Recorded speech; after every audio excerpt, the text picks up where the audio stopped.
नमस्कार, one India Hindi में आपका स्वागत है। मैं हूं शिखा धूरिया। बिहार चुनाव खत्म हो चुका है।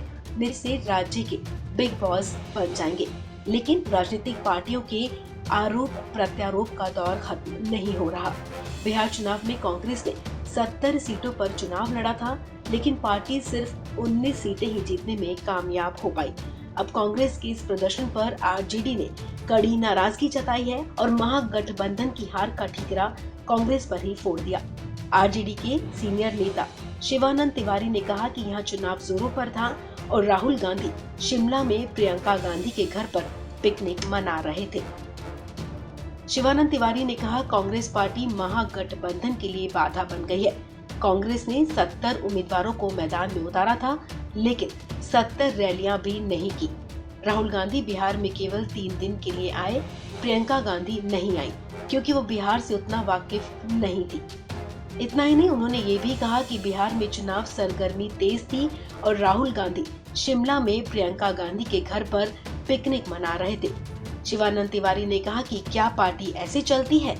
कांग्रेस पार्टी जिस तरह से चलाई जा रही है, उससे बीजेपी को फायदा हो रहा है। आइए सुनते हैं क्या कुछ कहा शिवानंद तिवारी ने। मैंने आप जो है राहुल यहाँ चुनाव हो रहा है, राहुल गांधी जो है प्रियंका जी के साथ जाकर के मैंने शिमला में उनके घर पर पिकनिक मना रहे हैं। इस तरह से पार्टी चलती है क्या? आप जो है आरोप तो ये लग सकता है कि भाई कांग्रेस पार्टी जो है जिस ढंग से अपना कारोबार चला रही है, उससे भारतीय जनता पार्टी को मदद मिल रही है। इसके साथ ही उन्होंने ये भी कहा कि कांग्रेस महागठबंधन के लिए एक बेड़ी बन गई है। उन्होंने 70 उम्मीदवार मैदान में उतारे थे, लेकिन 70 रैलियां भी नहीं की। शिवानंद तिवारी ने नाराजगी जताते हुए कहा कि मुझे लगता है कि केवल बिहार में ही ऐसा नहीं है, दूसरे राज्यों में भी कांग्रेस ज्यादा से ज्यादा सीटों की संख्या पर चुनाव लड़ने पर ज्यादा जोर देती है, लेकिन वो ज्यादा से ज्यादा संख्या में सीटें जीतने में सफल नहीं हो पाती।